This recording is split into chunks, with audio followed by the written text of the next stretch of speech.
বন্ধুসকল আহকচোন মাজুলীৰ উদাসীন সত্ৰসমূহে কেনেধৰণে মাঘ বিহুৰ প্ৰস্তুতি চলাইছে তাৰ কিছু আভাস লওঁ। সত্ৰ সংস্কৃতিৰ বিষয়ে অসমৰ প্ৰায়সংখ্যক লোকেই বহু পৰিমাণে জ্ঞাত, কিন্তু তেওঁলোকৰ সত্ৰত কেনেধৰণে তেওঁলোকৰ বিভিন্ন প্ৰকাৰৰ জলপানসমূহ প্ৰস্তুত কৰে সেই বিষয়ে হয়তো বহুতে নাজানে। যিহেতু উদাসীন সত্ৰসমূহত মহিলা তাত আমি স্থান দেখা নাপাওঁ, পুৰুষসকলেই সকলোখিনি কাম কৰে, মহিলাৰ কামখিনিও কৰে। এয়া মন কৰক, তেওঁলোকে চিৰা প্ৰস্তুত কৰিবৰ কাৰণে উৰালত সেয়া ভজা ধানখিনি খুন্দি আছে, এজনে লৰাই আছে, এজনে এয়া উৰালৰ মাৰিকো আছে, এজনে সেইখিনি লৰাই দিছে। এয়া শুনকচোন তেওঁলোকে কি কৈছে।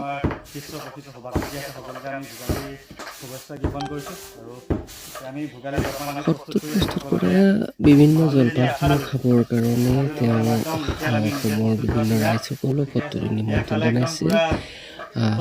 সত্ৰীয়া পৰম্পৰা আছে, সেই পৰম্পৰাৰে তেওঁলোকে এই জা জলপান পিঠা পনাসমূহ প্ৰস্তুত কৰে।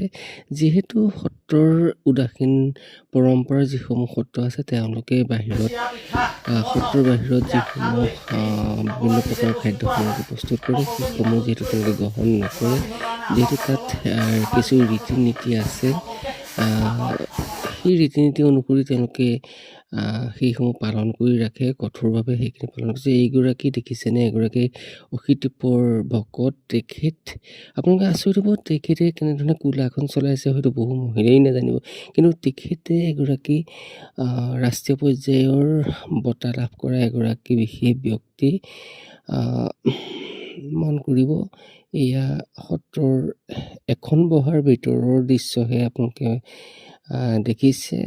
গতিকে এখেতে চিৰাসমূহ বনাবৰ কাৰণে ধানখিনি ভাজি আছে, আৰু কি ধানৰ ভাল হয় তেখেতে সেই সম্পৰ্কে কৈছে, শুনক। এই পৰম্পৰা আপোনালোকে দেখিবলৈ পাব মাজুলী উত্তৰ কমলা চকুৱা ধান তেখেতে মালভোগ ধানৰো চিৰা ভাল হয় বুলি কৈছে, চকুৱা ধানৰো চিৰা ভাল হয় বুলি কৈছে।